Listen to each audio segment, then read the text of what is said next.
ZTO, c'est chaque semaine un témoignage ou un enseignement, celui d'un témoin, d'un laïc ou d'un religieux, d'une personne qui s'est engagée avec passion à suivre le Christ, une personne qui apporte un message, qui répond à ceux qui traversent les épreuves, ceux qui souffrent, ceux qui doutent de Dieu ou du vide, ceux qui cherchent la vérité, la sagesse et l'amour, dans les religions et les sagesses. Bref, c'est chacun d'entre nous, chrétiens ou athées, ou d'une autre religion, qui ignorons si souvent que l'amour absolu et divin existe, qu'il est très proche, qu'il est incarné en la personne du Christ, celui qui est à la fois Dieu et homme, celui qui est au cœur de notre cœur, qui nous connaît mieux que nous-mêmes et qui nous attend tout le temps.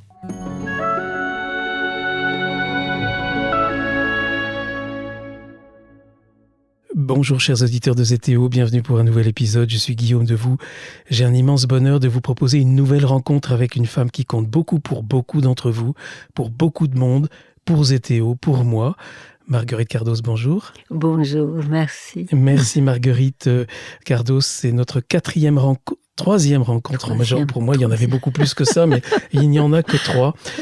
Juste pour vous présenter rapidement pour les auditeurs qui ne vous connaîtraient pas, Marguerite Cardos, vous êtes très liée à l'histoire des dialogues avec l'ange, puisque vous connaissiez très bien, vous étiez une proche de Gita Malache.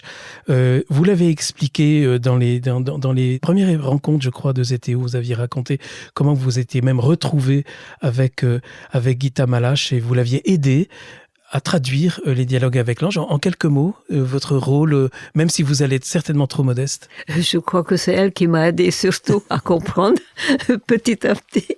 Et le prétexte, c'était que je l'ai questionné par rapport à la traduction sur, par exemple, la délivrance. Qu'est-ce que l'ange entend par délivrance? Ou les mots-clés. Et c'était une source inépuisable pour moi de descente dans la signification, dans le sens et derrière le sens. Et comme nous savons, chaque lecture a 7 niveaux de compréhension ou d'approche ou de communion. Et elle m'a amené de la compréhension vers la communion. Mais avant tout, cher Guillaume, j'aimerais vraiment remercier votre mission. Je suis très touchée de ce que vous permettez de relier les gens entre eux et les relier dans une profondeur, dans une communion, dans un échange.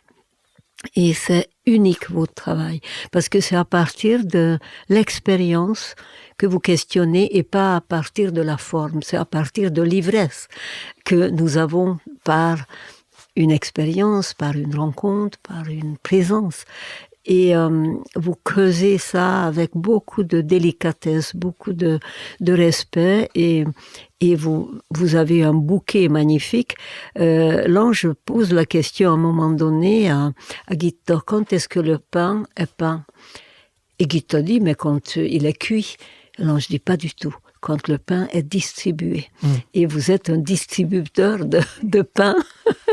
Et je vous remercie vraiment, c'est magnifique. Merci Marguerite, c'était pas tout à fait prévu, même si vous me l'avez annoncé avant l'enregistrement, je redoutais un peu ce moment, mais je l'accepte avec le cœur ouvert et beaucoup de reconnaissance, mais surtout, ZTO me dépasse un peu, mais ZTO sans des personnes comme vous, parce que vous me reliez avec beaucoup de personnes que j'invite sur ZTO. J'essaye même d'éviter de vous citer à toutes les émissions, je pourrais presque le faire. J'espère. Mais en plus, c'est gratuit, et ça c'est énorme. Bien sûr. Énorme. C'est l'unique endroit où vraiment on est nourri et gratuitement, c'est-à-dire on est libre de participer par un don.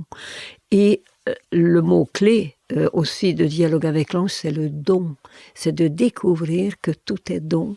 Les anges nous ont parlé gratuitement et nous transmettons. Et ça suscite aussi un respect et les gens participent, je suppose, à la survie. Même si c'est la sobriété heureuse, comme dit Pierre Rabhi, mais ça suscite en eux aussi une gratitude. Et ça, c'est une œuvre extraordinaire. Voilà. Merci Marguerite. En préparant l'émission, je m'étais dit que j'allais vous présenter en disant que vous présenter si nécessaire, en disant que vous avez 3 chapeaux. Il y a d'abord la linguiste, spécialiste pointue en langue orientale, notamment le sumérien. Il y a celle qui a contribué, qui a traduit les dialogues avec l'ange. Et il y a une femme qui est thérapeute. Et en fait, je me suis rendu compte que ces 3 chapeaux, ils n'en font qu'un. Surtout qu'on voit qu'il y a des liens très forts entre le sumérien, la thérapie et les dialogues. Oui, mais tout est nourrissement. Les uns nourrissent l'autre, hein, et éclairent l'autre aussi. La médecine chinoise m'a été vraiment révélée aussi par la médecine sumérienne. Et la médecine sumérienne, je l'ai compris en profondeur grâce à la médecine chinoise.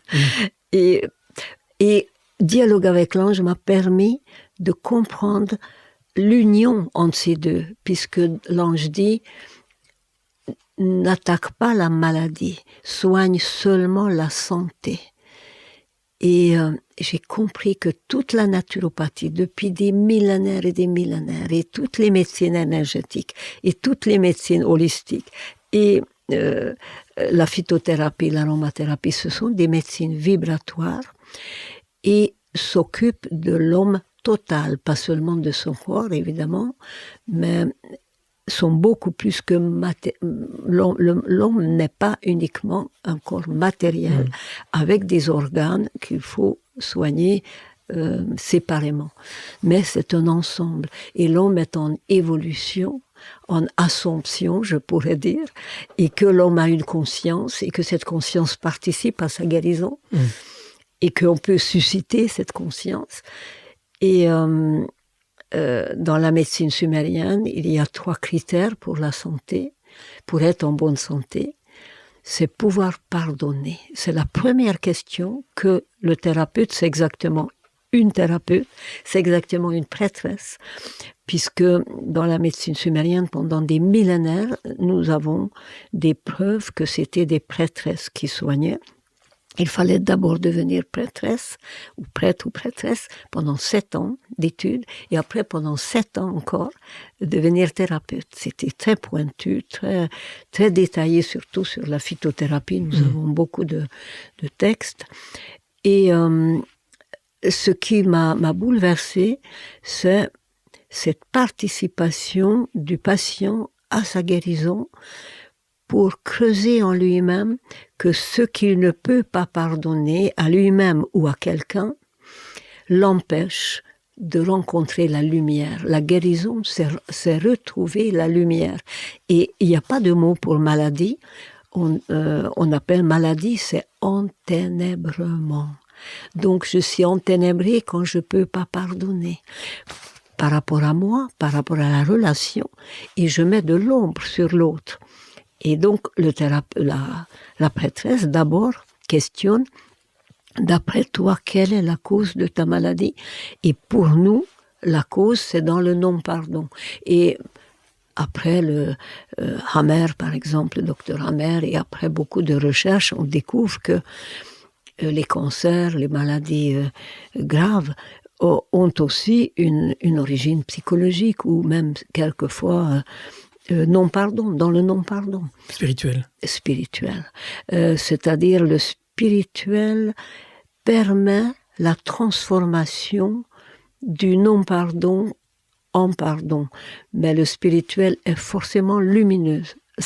C'est une énergie créatrice qui est beaucoup plus grande que notre conscience, qui va opérer des transformations, des transmutations en nous, et qui, par exemple, j'ai mis devant nous le vase de libation de Gudea qui représente pour la première fois le caducée. Le caducée est d'origine sumérienne et pas du tout égyptien, et pas du tout grec, et pas du tout romaine, et même pas indien. C'est sumérien d'il y a à peu près 4500 ans. On ne sait pas parce que c'est en diorite et c'est en pierre, et la pierre on peut difficilement dater, mais on voit 2 serpents qui s'entrelacent et qui font 7 nœuds, qui sont les chakras, et ces 2... Et pourquoi le serpent? Vous devinez pourquoi le serpent? Le signe de lié à Mélusine, non? Il y a un petit peu la fée Mélusine aussi, qui est la femme serpent. Je sais parce que c'est aussi un épisode prochain de Zétéo. Je me suis un petit peu déjà renseigné. Mais le serpent, c'est le symbole de la même pour la médecine. Pourquoi? Je ne sais pas. Moi, je pose cette question en général. J'y réponds pas. Souvent, on me répond en disant que, évidemment, ils ont fait, à partir de son poison, un médicament. Non, c'est parce que le serpent quitte sa vieille peau. Et les Sumériens ont remarqué, et ça nous relie à l'épopée de Gilgamesh, qui va chercher la plante de l'immortalité, qui va être dévorée par un serpent. Et désespérément, il essaye d'attraper le serpent pour récupérer la plante d'immortalité, puisque pendant 25 ans, il a cherché cette plante, et enfin, il espère pouvoir ressusciter Enkidu, son frère de cœur. Et il n'attrape que la peau du serpent. Et là, évidemment, il a honte, il n'ose pas entrer en Uruk. Il dit, mais qu'est-ce que... Je sais, peau de serpent, tout le monde peut en trouver. Moi, j'en ai trouvé plein au Maroc, en Mauritanie, ça. Mais il comprend que la maladie est là pour nous renouveler et que c'est une auto-guérison qui nous est demandée, et à condition de pouvoir quitter les vieilles peaux. Et parmi les vieilles peaux, il y en a beaucoup qui appartiennent au non-pardon, à des rancunes, à des colères, à des ressassements sur les blessures. Et le spirituel, justement, qui va être représenté par cette verticalité, une colonne de lumière qui est tissée à partir de ces entrelacements de serpents. Les deux serpents, ce sont les deux natures, la nature créatrice et la nature humaine. Comme on dit, le Christ a deux natures. Et nous avons le rôle ou la tâche de relier le monde créateur au monde créé, l'invisible dans le visible, le haut vers et le bas, etc. D'où cet entrelacement. C'est ça. Et les chakras sont des clés pour que l'énergie cosmique puisse entrer dans notre système, sinon on serait enfermé dans nos idées. Mais nous sommes complètement en communication à travers les différentes couches auriques de l'aura et ces chakras, et surtout ce ciel, parce que pour les Sumériens, c'est le ciel qui soigne. Le ciel, c'est le plus haut niveau de votre connexion avec l'Esprit Saint, si vous voulez. Et c'est l'Esprit Saint qui soigne. C'est pas le thérapeute. J'ai préparé une prière que peut-être on va pouvoir lire, mais peut-être vous avez des questions. Je ne veux pas. Mais non, mais je vous écouterai jusqu'à la fin. Une toute petite réaction, Marguerite. Oui. Tout à l'heure, vous avez dit que la spiritualité apporte nécessairement la lumière. Moi, j'allais vous dire pas toujours. La spiritualité peut être aussi mal guidée et peut-être déboucher aussi sur des ténèbres. Il peut y avoir des bons esprits et des esprits moins bons. Oui, mais ça, c'est pas spirituel. Parce que spirituel, c'est l'Esprit Saint.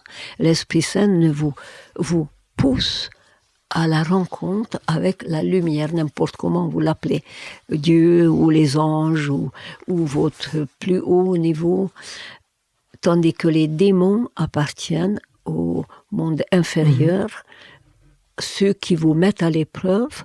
Par exemple, Ereshkigal, dans la mythologie sumérienne, va représenter, ou Kali en Inde, va représenter cette force de transformation qui entre en jeu, parce qu'il faut nous déposséder aussi de nos rigidités, de nos vieilleries, et l'épreuve nous permet de nous déshabiller et de voir ce qui est essentiel dans la vie. Donc c'est un lieu de transformation bénéfique. Marguerite, vous avez parlé du Christ tout à l'heure. Je tiens beaucoup à cet attachement de Zétéo au Christ, à mon attachement personnel au Christ. Je sais que c'est pareil pour vous. Là, on parle de choses qui peuvent être assez déroutantes. Certains vont encore se dire, tiens, Zétéo va à nouveau un petit peu trop loin, même si en fait ça se passe très bien, je rassure tout le monde. Mais on parle de Sumer, vous parlez de Kali, vous parlez donc... ici, on parle de spiritualité qui soigne. On avait ce sentiment, on a vécu pendant près de 2000 ans de christianisme en se disant, le christianisme marque une pierre blanche avec l'histoire, une sorte de rupture, et tout ce qui était avant, en quelque sorte... n'était peut-être qu'une faible annonce, mais on n'a plus besoin de ce qu'il y avait avant. On prend uniquement la sagesse chrétienne, la spiritualité chrétienne, et puis là, on se rend compte 2000 ans plus tard que tout est en train un petit peu de craquer, et que tout est à nouveau aussi en train de non pas de se confondre, mais c'est ce que redoute.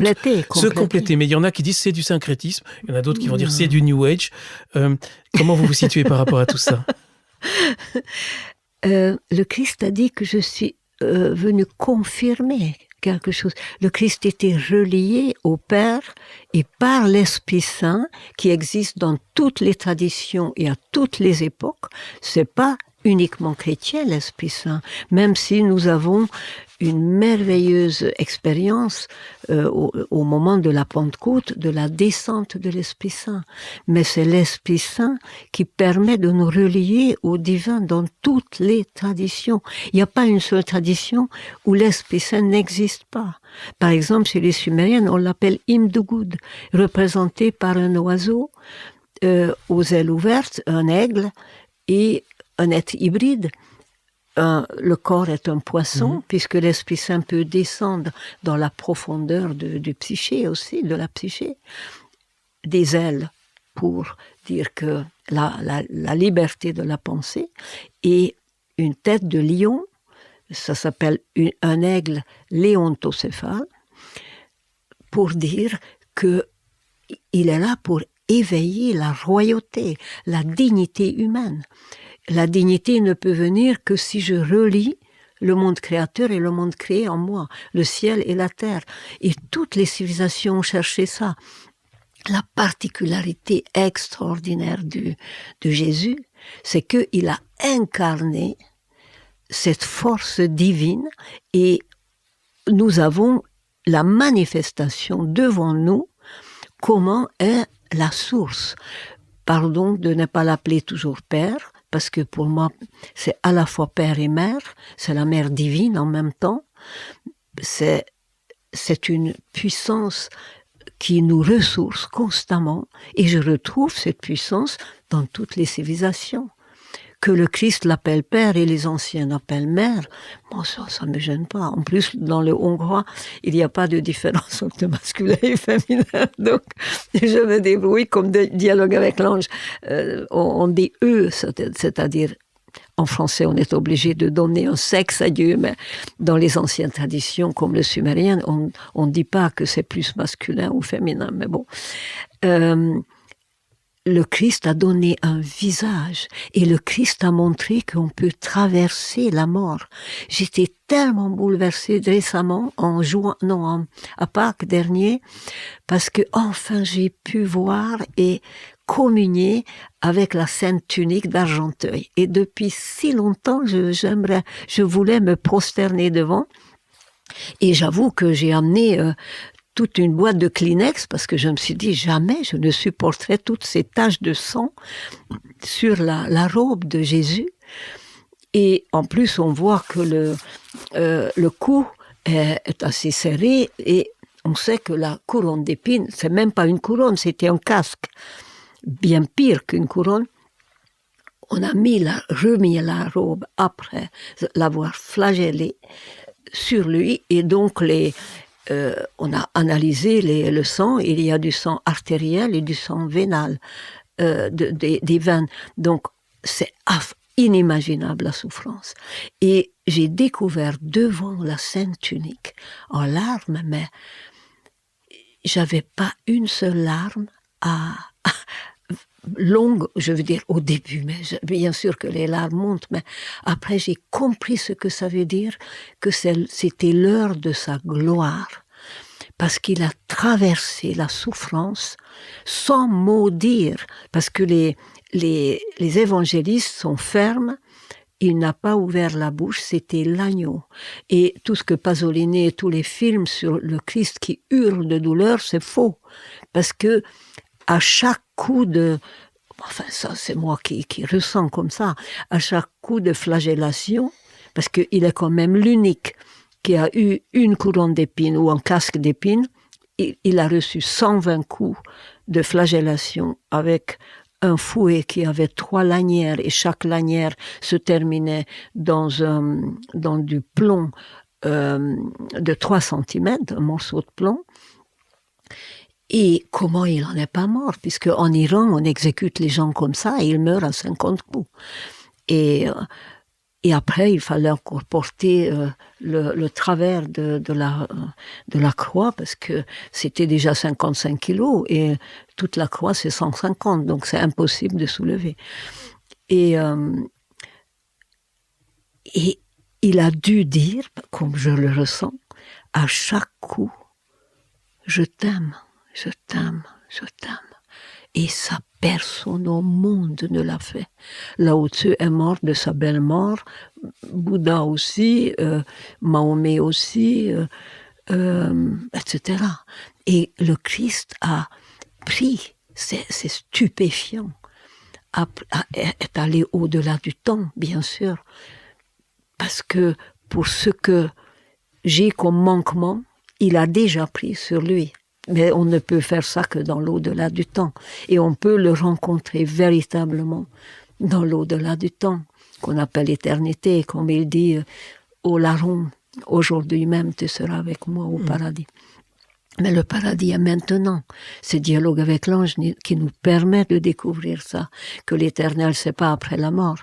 Et que le Christ, pas seulement a pu traverser la mort, mais nous avons une preuve, plusieurs preuves, qu'il est ressuscité, il a traversé ce linceul dans toute sa longueur et largeur. Et il a imprégné sa souffrance. C'est une preuve absolument sublime, insupportable, d'accord, mais sublime, que la résurrection a eu lieu. Scientifiquement, maintenant, on peut prouver par la physique quantique, etc. Et bon, je me suis lancée sur le Christ, continuez. Pardon, mais je suis amoureuse du Christ. Je vis avec lui depuis toujours. Et dans mon enfance, où je suis née en Hongrie, et jusqu'à l'âge de 20 ans, on ne pouvait pratiquement pas entrer dans une église sans être persécuté. Et j'ai recopié les évangiles parce qu'on ne pouvait pas acheter la Bible. Et mes parents ont hérité de mes grands-parents une Bible, et j'ai copié à la main les 4 évangiles, et j'ai appris par cœur l'évangile selon Saint Jean, et surtout la prière sacerdotale. Et quand je suis arrivée en France, j'avais pas d'argent pour payer des cours, pour apprendre le français. J'allais à l'église Saint-Sulpice et j'ai recopié en français l'évangile selon Saint Jean, et j'ai essayé de comparer les mots, parce que je savais par cœur en hongrois. Bon, c'est pas tout à fait le langage courant pour acheter une baguette, mais j'ai démarré comme ça, mon français. Et Jésus m'est apparu à l'âge de 14 ans, et je suis vraiment intimement liée, mais je n'ai cherché que la présence de Jésus chez les Sumériens, chez les Chinois, partout. Mais quand le Christ dit avant Abraham, je suis, mais c'est un éternel présent. On ne peut pas dire que Jésus est uniquement dans l'histoire. Il est au-delà de l'histoire. Il est universel. C'est un Christ cosmique. C'est exactement ce que disait Bertrand Vergely il y a quelque temps, à ce micro. C'est un grand ami, et je l'aime beaucoup, et je suis très heureuse. On ne s'est pas entendu. C'est là l'expérience de Et d'autres chacun. le disent aussi, bien sûr. Oui. Et ce que j'aime chez les orthodoxes, c'est justement que dans toutes les églises, il y a une représentation de la résurrection, pour nous montrer que la souffrance peut être traversée, transcendée. Et ce sont des mots-clés pour la médecine, pour revenir à votre question, parce que cette force spirituelle de l'Esprit Saint nous permet de transcender, de traverser, comme Jésus. Et si on reste doloriste, et si on s'identifie uniquement à la souffrance de Jésus, quelque part, il y a un arrêt sur image. Et chez les orthodoxes, c'est vraiment le Christ ressuscité. Et pour moi, et pour toute la tradition chinoise, naturopathique et sumérienne, la maladie, c'est si hyper simple. La maladie, c'est la stagnation. La santé, c'est la circulation. Je remets à circuler. Par exemple, vous êtes quelqu'un qui remet en circulation des expériences pour que les gens se reconnaissent. Mais tiens, moi aussi, je ressens ça. Mais ce ne sont pas des dogmes, c'est du vécu, c'est de l'expérience. Et c'est l'expérience qui rend vivant Dieu, parce que le problème de Dieu, qu'il est devenu une idole, il est devenu figé, non circulatoire, non, donc stagnant, parce que je crois que c'est comme ça, mais non. Non, c'est pas du tout comme ça, et Maître Eckhart a raison. Et Maurice Zindel aussi. C'est Maurice Zindel aussi. Maurice Zindel, je l'adore, il est merveilleux. Et bon, quand on dit si tu as rencontré Bouddha, tue-le, mais si tu as une image fixe du divin, mais c'est que tu en as fait une idole pour être peinard. Mais non, il est vivant. Et le problème, c'est que comment rendre Dieu vivant ? À travers les soins, à travers la peinture, à travers la musique, à travers la parole, à travers le silence, à travers une caresse, à travers un regard. C'est ça notre rôle d'humain. Et ce ne sont pas des idées. Christ nous a montré qu'on peut incarner l'énergie divine et que c'est tellement fort que ça traverse la mort. Et ça s'appelle amour. Et un des mots-clés de Dialogue avec l'ange, pourquoi les anges sont venus, les 4 anges, et beaucoup plus que 4, parce que Gita, par moment, a senti 150 ou 200 anges derrière elle, c'est pour la connaissance, pour que l'homme trouve ce lien entre le monde créateur et le monde créé, entre le Dieu vivant en lui et comment l'incarner. Naître avec. Naître avec. Connaissance, c'est naître avec. Et rendre vivant cette opération. Et ça, c'est le rôle de l'homme. Et à la fin, l'ange révèle, la connaissance est en vérité amour. Et quand l'ange dit, dans le 88, au commencement, il y avait le silence, etc. Et il dit, le corps n'est rien d'autre que amour devenu matière. Eh bien, quand j'ai soigné quelqu'un, je voulais libérer cet amour qui est devenu matière, aussi par le pardon. Et pardon, je n'ai pas terminé parce que je suis arrêtée sur l'image. Chez les Sumériens, les 3 critères de la santé, c'est je peux pardonner. Et c'est énorme de pardonner. Pardon encore, je rajoute que même le Christ, au moment sur la croix, il fait 2 cadeaux énormes. Dans les pires souffrances, il donne à sa mère un fils et il dit « Pardonne-leur, Père, pardonne-leur. Ils ne savent pas ce qu'ils font. » Et moi, pendant mes stages, je fais toujours un rituel de pardon parce que c'est essentiel pour le travail sur soi. Et je leur dis, si vous ne pouvez pas pardonner, vous demandez à la source d'amour et de lumière, au Père, à la Mère, comme vous voulez, de pouvoir vous donner la force et pardonner. Et le Christ ne dit pas « je vous pardonne ». Et 2e critère, c'est être dans la joie. Évidemment, nous allons mourir, mais nous pouvons mourir en nous cramponnant à une petite cuillère en argent que nous aimerions mettre dans la poche du linceul, mais il n'y a pas de poche. Ou bien avec le sourire de gratitude. Je remercie tout ce qui m'est arrivé parce que de mes ombres, j'ai pu, par l'aide des anges, par l'aide des saints, par l'aide du Christ, j'ai pu transmuter ça en gratitude, en amour, en tendresse, en pardon, etc. Et 3e, qui découle de ces 2, c'est pardon, j'ai mélangé. Le premier, c'est le pardon. 2e, c'est la gratitude. Et le 3e, c'est la joie qui découle de ces 2. Parce que quand je peux tout remercier, mes pires épreuves, les accusations, c'est-à-dire c'est ce que le Christ dit, bienheureux ceux qui. Et dernier, c'est la joie. Je ne peux que être dans la jubilation de la présence, de la sainte présence. Et sentir, comme l'ange dit, vous êtes veillés, on vous regarde, nous vous regardons avec des yeux brûlants. Tu n'es jamais seul. De sentir ça, tu n'es jamais seul. Parce que ce qui est le pire, c'est de se sentir exclu de l'amour. Et par exemple, j'étais très touchée quand on a demandé au Dalai Lama, d'après vous, qu'est-ce que le péché?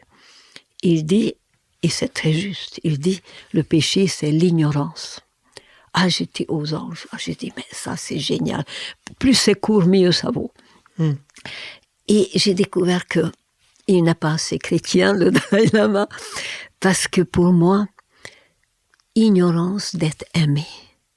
Il y a ce visage d'amour qui nous regarde et qui dit, mais comment as-tu oublié que tu es aimé? Et sentir ce visage d'amour sur soi, mais c'est la félicité, c'est vraiment la délivrance. Et délivrer aussi l'amour, comme la petite Thérèse qui disait à l'âge de 8 ans, je souffre parce que l'amour n'est pas assez aimé sur terre et je suis venue pour faire aimer l'amour. Mais nous sommes là pour faire aimer ce visage d'amour. Mais, pardon de dire ça, ce visage d'amour existe au-delà du monde chrétien. Et dès qu'un maître soufi a un visage d'amour, c'est l'Esprit Saint qui est en lui. Et pour moi, il est un frère. Dès qu'un maître japonais ou n'importe quelle religion, je me retrouve grâce à l'Esprit Saint, parce que c'est l'Esprit Saint qui me révèle que le divin est partout. On ne peut pas exclure le divin et lui dire « tu ne restes que chez les chrétiens ». Et ça s'appelle dogmatisme malheureusement, mais ce n'est plus circulation. Le divin circule au-delà, dans l'histoire et au-delà de l'histoire et dans chaque cœur humain, et nous n'avons rien à faire que de laisser ouverte la porte. Et la souffrance, la maladie, souvent ouvre la porte. J'ai vu.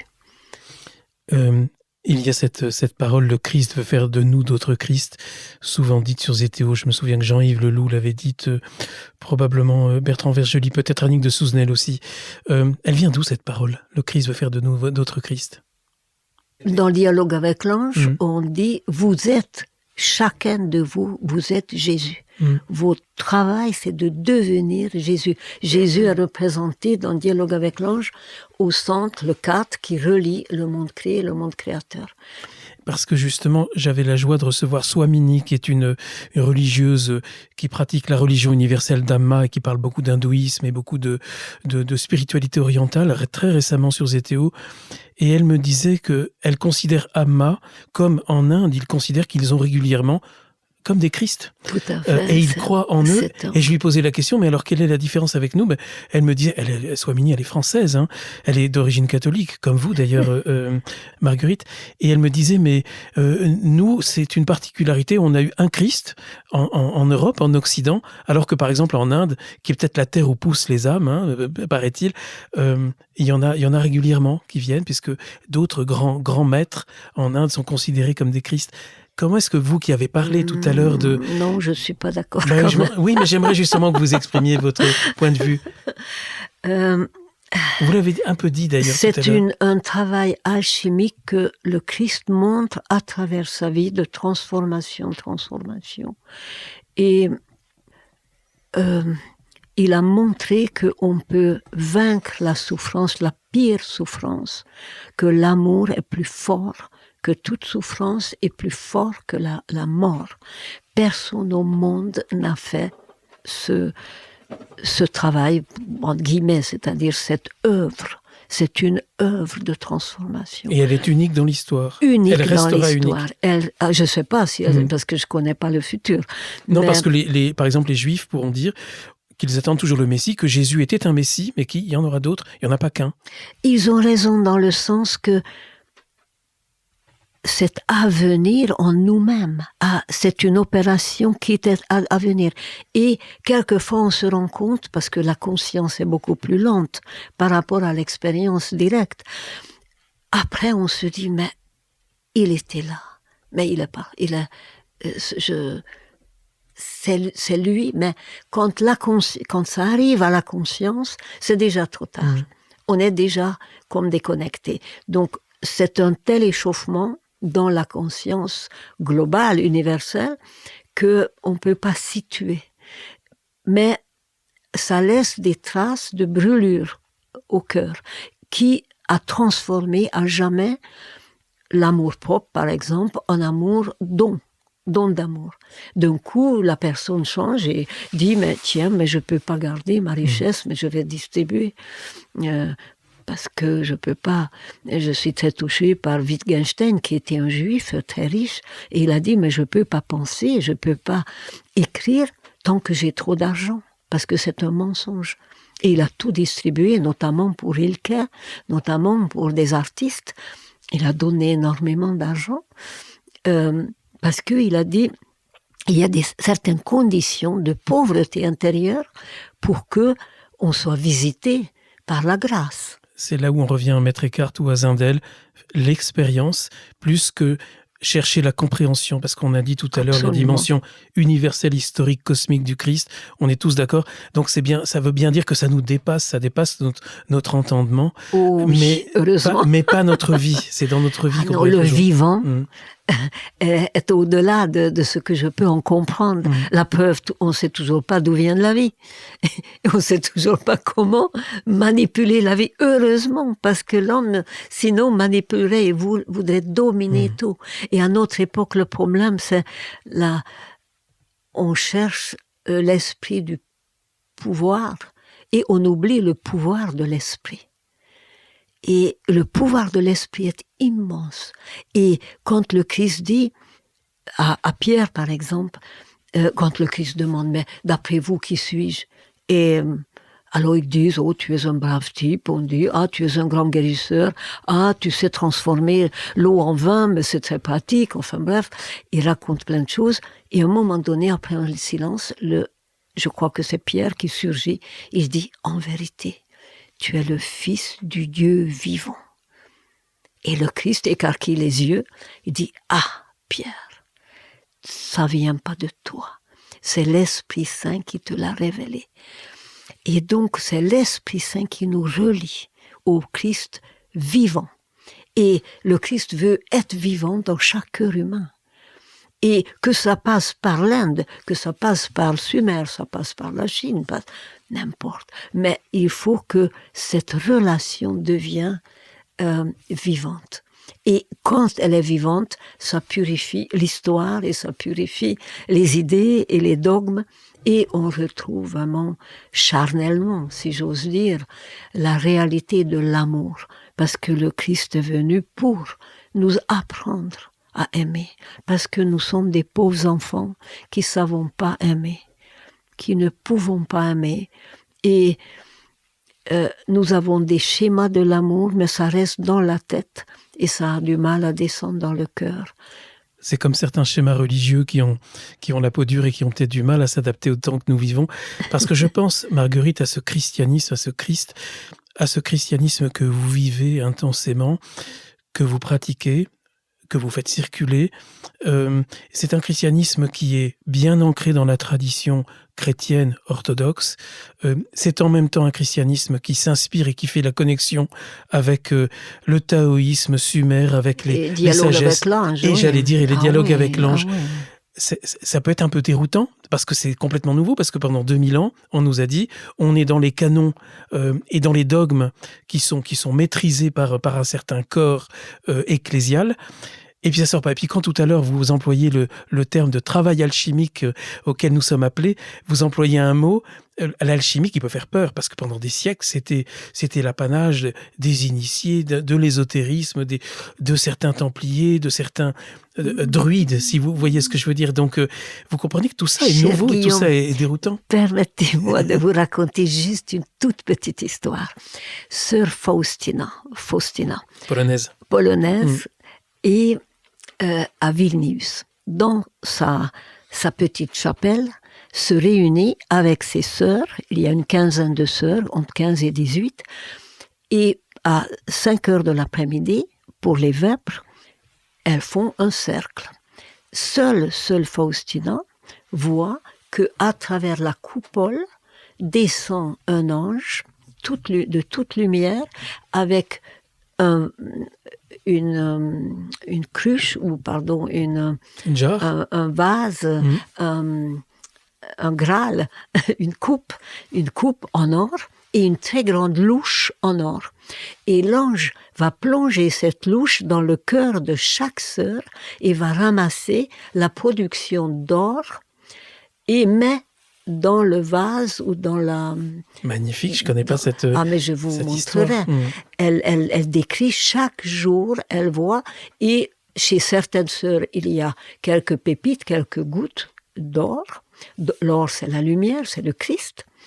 Et chez certaines, il y en a tellement que ça déborde, la louche déborde, et il faut plusieurs louches et finalement, elle va remplir la coupe, le calice, et elle sourit aux sœurs, et elle baisse la tête, elle se prosterne à moitié, et hop, elle repart par la coupole comme elle est venue. Et chaque jour, elle apparaît à 17h. Et chaque jour, sœur Faustina constate que ses sœurs, les religieuses, ont fabriqué, à travers leurs prières, à travers leur transformation, de l'or, de la lumière, et que l'ange récolte ça. Et j'ai compris, grâce à sœur Faustina, ce que les Égyptiens ont pesé au moment de la mort, puisqu'on pèse le cœur. Mais évidemment, c'est pas le cœur viande, muscle, qu'on va peser. C'est comment vous avez pu transmuter les ténèbres que vous avez rencontrées en vous-même, en lumière, en amour, en grâce, en rayonnement. Et ça, c'est une opération alchimique que on appelle de plomb en or, parce que ce sont des symboles. Jung s'en est beaucoup occupé. Et nous sommes invités à ce travail de transmutation, de transformation. Et quand l'ange dit dans le 29, l'enseignement 29, il commence son enseignement en disant « Je vous parle du berceau de la joie ».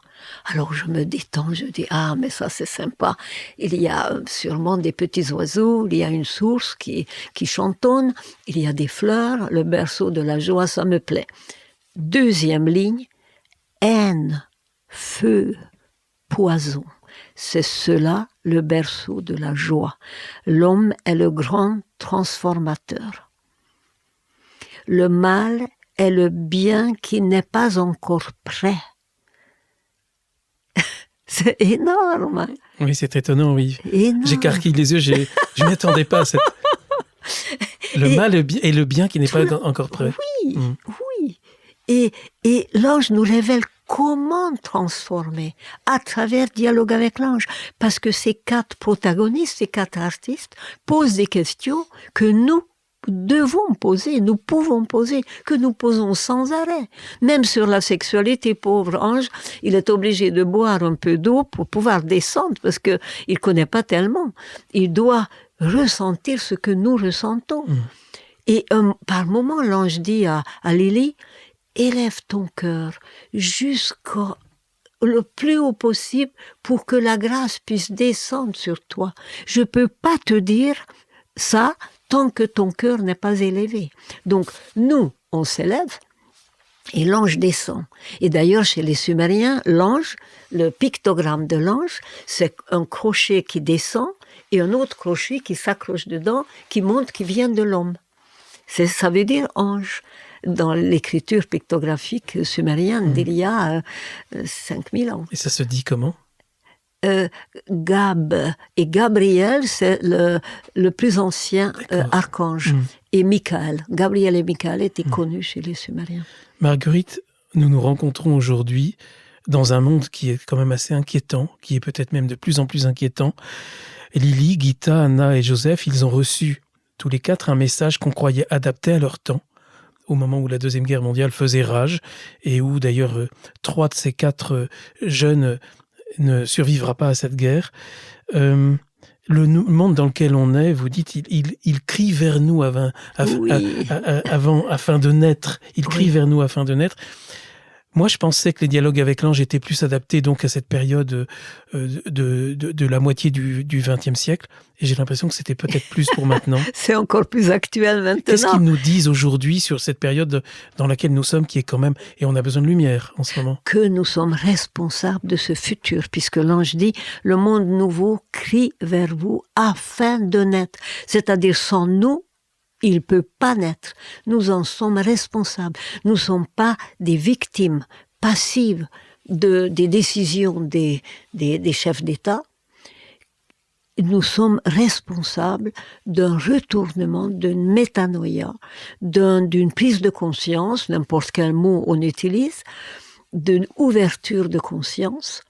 Et il y a de plus en plus de personnes, et je suis tellement heureuse parce que dans le cadre de Terre du Ciel, à ciel ouvert, et de l'orthodoxie, et des soins, etc. Mais je ne soigne plus, j'ai terminé les soins. Je rencontre des gens vraiment qui ont le cœur éveillé et qui se sentent responsables au niveau de l'écologie, au niveau de leur vie, de témoigner, comme Gandhi disait, fais ce que tu attends que les autres fassent. Mais ils font, et ils se réunissent et ils essayent vraiment avec un cœur pur d'être à l'écoute de ce futur, comme Philippe Guillemont, qui aime beaucoup Dialogue avec l'ange, et qui parle d'un futur lumineux qui cherche à s'incarner à travers nous. Et nous sommes à l'écoute de ça. Beaucoup sont à l'écoute de ça. Et Dialogue avec l'ange nous aide. Et le Christ nous aide, évidemment. Et la médecine chinoise nous aide. La médecine chinoise va dire trouve ton mandat céleste à accomplir. Et c'est quoi? C'est relier ciel et terre. Ce n'est pas le profit. La plaie, le cancer du monde moderne, c'est le profit. Et le profit qui donne le pouvoir. Mais j'ai dit tout à l'heure, c'est l'esprit qui a le pouvoir, c'est pas l'homme. L'homme cherche le pouvoir sur l'esprit, mais c'est l'esprit qui a le pouvoir. Et si nous dépendons de l'Esprit Saint, si nous cherchons cet Esprit Saint, et les anges sont au service de l'Esprit Saint, même si on l'appelle Esprit simplement, et on ne va pas rajouter Saint, mais on peut dire lumière, puisque on a dit que chez les Sumériens, Dieu, le divin, c'est la lumière, puisque c'est la lumière qui vient du ciel, la lumière fait vivre, donne la vie, et la lumière donne la clarté, éveille le cœur. Et le but, c'est éveiller les cœurs à leur responsabilité, à la tâche. Et la tâche de l'homme, comme nous avons déjà dit, est relier, faire circuler l'énergie divine d'amour dans le monde créé, dans le monde, disons, visible. Et ce monde visible se transfigure et donne sa lumière, donne sa véritable bénédiction et grâce sur celui qui sait voir. Donc il s'agit, comme l'ange dit, faire pousser des nouveaux yeux, des nouvelles oreilles pour les perceptions, pour que ces perceptions puissent percevoir les forces transmutantes, mutantes, qui opèrent, qui sont dispensées par tous ceux que vous invitez à Zétéon. C'est tout simple, il faut juste écouter tout ce que vous invitez, parce que vous avez un sens pour reconnaître ceux qui travaillent pour cette transmutation, cette transformation de la matière que la physique quantique nous a déjà dévoilée au niveau matière. Mais c'est la même opération pour la conscience. Et il faut que la résonance vibratoire puisse œuvrer dans chaque être humain, dans chaque conscience. Mais pour ça, il faut lâcher des choses, il faut attraper d'autres choses. Alors justement, on est peut-être dans vous qui connaissez si bien l'histoire et l'histoire antique, Marguerite, vous êtes hongroise, vous allez régulièrement en Hongrie, qui est tellement proche comme moi, qui vais souvent en Pologne, du conflit en Ukraine. Oui. Et il n'y a pas que ce conflit-là, on a quand même le sentiment de vivre une période assez exceptionnelle exceptionnellement inquiétante aussi, parce que des dangers, il y en a de tous les côtés, géopolitiques, climatiques, même maintenant, pour moi, l'intelligence artificielle, avec les formidables opportunités qu'elle offre un danger encore plus fort. Mais oui. On oublie l'humain. Quelle est la place de l'humain? Ce qu'on appelle les dangers migratoires, disons, au moins les crises migratoires qui ne vont aller qu'augmentant avec le temps, ça peut faire peur, légitimement. L'ange dit en pleine guerre, sous les bombardements, à ces 4 qu'on appelle messagers, les 4 messagers des anges, ne t'occupe pas des ténèbres, répands seulement la lumière. Tu es responsable de répandre la lumière. Donc, n'ayez pas peur. L'ange dit, je ne sais pas combien de fois, n'ayez pas peur. Pourtant, l'ange savait que 3 vont mourir. À l'âge de 37 ans, c'est quand même jeune. Hein. Et enfin, Hannah a 37 ans, Joseph a 42, Lily 41, c'est quand même très jeune. Et nous sommes responsables de cette part de lumière qui nous est confiée et de l'utiliser constamment pour la transformation des épreuves en écoute, en compassion, en empathie, en prière, en tendresse, en acte, faire tout ce que nous pouvons, et de permettre à ces forces destructrices, pas lutter contre, mais de rencontrer aussi des êtres qui luttent pour la dignité humaine, pour les qualités humaines. J'étais très touchée quand sœur Emmanuelle, que j'ai bien connue, j'étais très proche d'elle, quelqu'un lui a dit, j'étais là, quelqu'un lui dit, mais chère sœur, venez, on fait une manifestation contre la guerre. Alors elle sourit, elle dit, jamais, je n'irai jamais me manifester contre la guerre. Par contre, si vous m'invitez à manifester pour la paix, j'irai tout de suite. Donc moi, c'est pareil. Et l'ange nous invite à ça. Nous sommes responsables intérieurement de cette énergie que nous fabriquons, soit de peur, soit de soumission, soit de révolte. Non. Moi, par exemple, moi je mange bio, je fais mes courses au marché, je veux connaître les producteurs, jusqu'au moindre détail de ma vie. Je suis responsable de peu d'argent que j'ai et comment je vais distribuer et de mon énergie et de mes pensées. Nous sommes responsables d'envoyer des pensées négatives ou mes prières pour la bande de Gaza ou mes prières pour tous ceux qui meurent aujourd'hui et chaque jour et plusieurs fois par jour, je prie pour ceux qui meurent aujourd'hui pour rien, si j'ose dire. Ça n'a pas de sens, la guerre. Et il n'y a que les marchands d'armes qui croient à la guerre, personne d'autre. Et c'est une honte pour l'humanité de retomber dans la guerre et croire que ça arrange quelque chose. Mais ça, c'est la soif de pouvoir et la soif de profit des gens. Mais moi, je ne suis pas complice. Et de toute ma force, je suis contre la guerre, même si Sœur Emmanuelle dit que... Mais mentalement, je suis contre et je visualise la force intérieure de chacun qui peut arrêter cette guerre. Le plus vite possible, chaque minute compte. Donc bon, Est-ce que ce qui s'est passé entre Bouda-Ligeth et Budapest, les dialogues avec l'ange, est-ce que c'est un événement unique? Non. Est-ce qu'ils sont produits d'autres avec cette portée des dialogues avec l'ange? Non, c'est étonnant. Mais rien que autour de Gita, il y avait 4 femmes dans différentes communautés qui ont eu cette expérience déjà pendant cette période.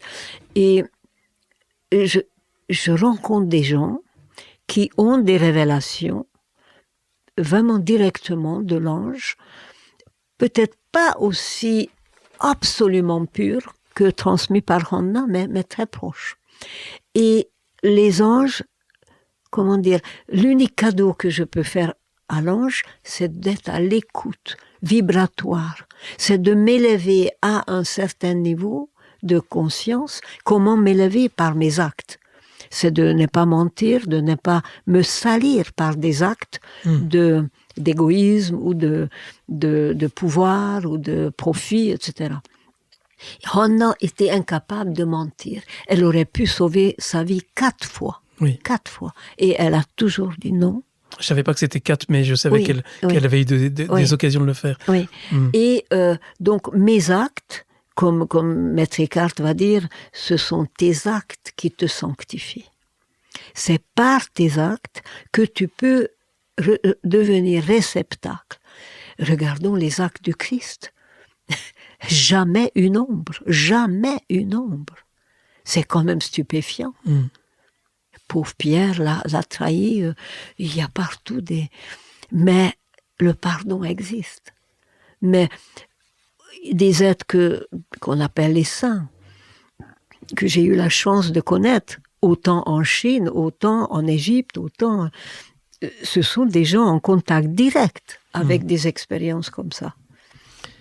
Marguerite, on pourrait continuer tellement longtemps, mais on arrive peut-être au terme de cette rencontre. J'aimerais quelques mots, si vous le voulez bien, sur... il y a des auditeurs qui rêveraient de pouvoir vous rencontrer. Vous avez parlé tout à l'heure de terre ouverte, de ciel... à ciel ouvert ou terre du ciel. C'est terre du ciel et à ciel ouvert.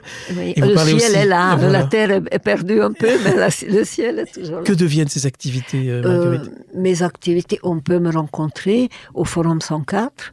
Nous faisons des Zooms aussi où il y a 250-300 personnes du Canada, de Géorgie, des gens sont venus, de Pologne, de Beyrouth.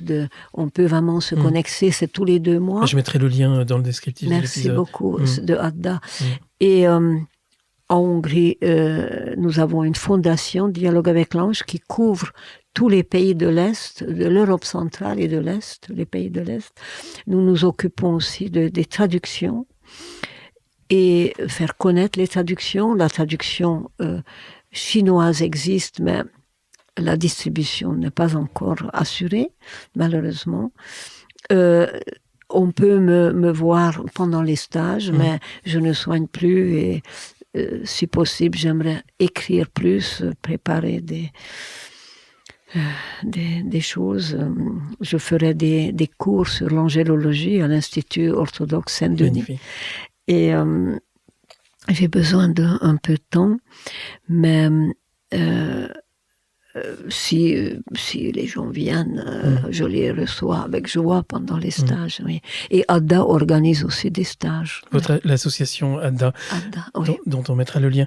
Marguerite, il y a des combats autour des dialogues. D'un côté, il y en a certains qui en font leur propriété plus que d'autres.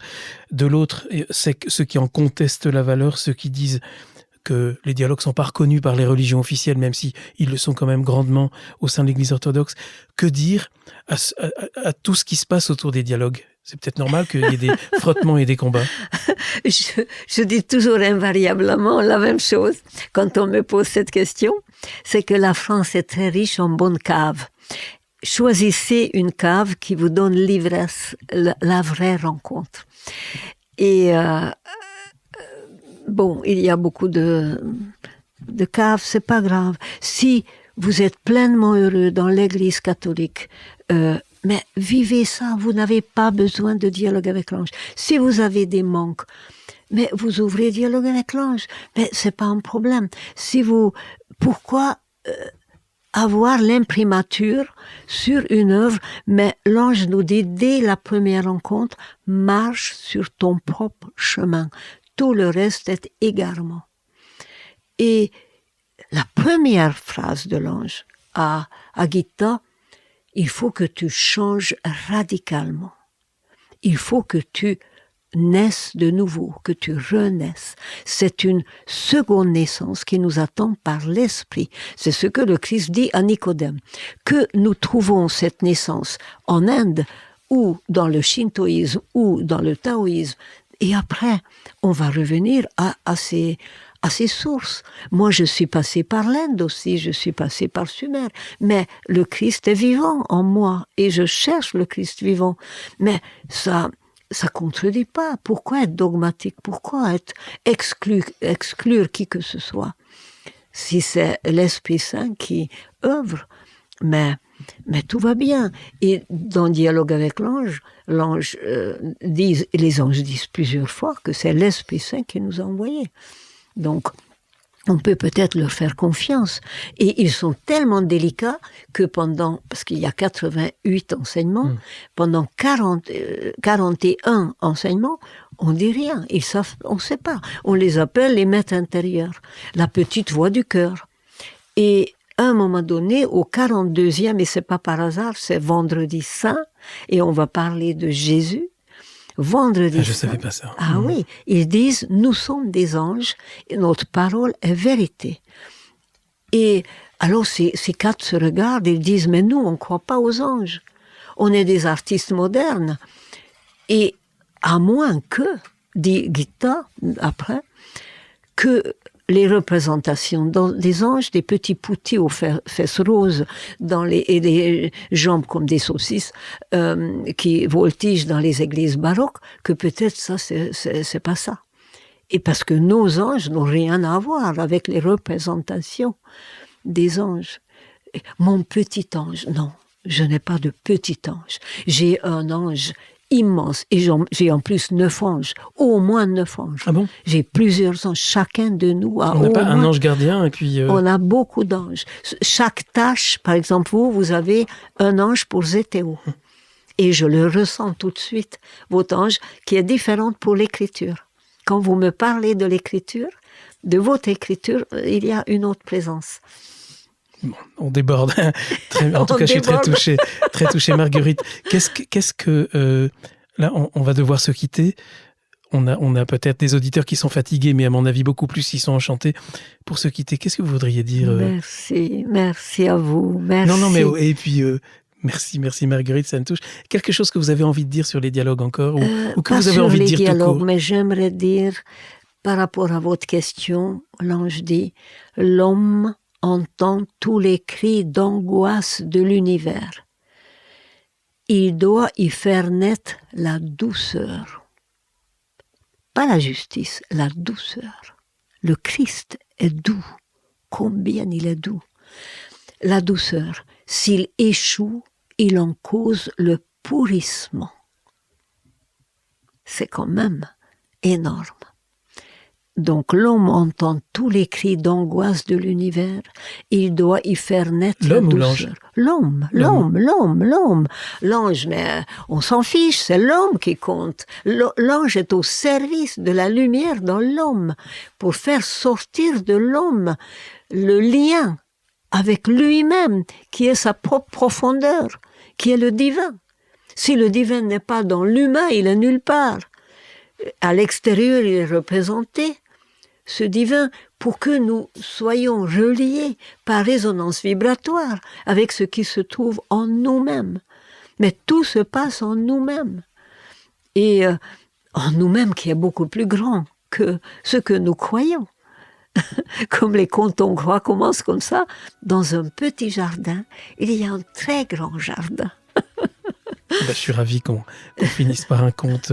Marguerite, je tiens vraiment à vous remercier de tout cœur. Merci. Et puis à vous dire à bientôt pour une prochaine rencontre sur Zétéo, parce qu'il faut qu'on ait l'habitude de se voir le plus souvent possible. Moi, je me réjouis toujours. Et donc, je vous remercie de tout cœur, Marguerite. Merci, cher Guillaume, de votre sincérité, merci, de votre simplicité, de votre ardeur, de la foi. Vous avez une foi vivante, et ça, c'est rare. Merci Marguerite de tout cœur. Là, j'ai essayé de vous couper la parole, mais heureusement, je ne l'ai pas fait. Je vous remercie, je remercie tous les auditeurs. C'est impossible. Là, c'était impossible. Ça n'a pas été juste. Je remercie tous les auditeurs. Je vous dis à bientôt, chers auditeurs, pour un prochain épisode. Merci Marguerite. À bientôt aussi pour un prochain épisode. Merci. Merci aux anges.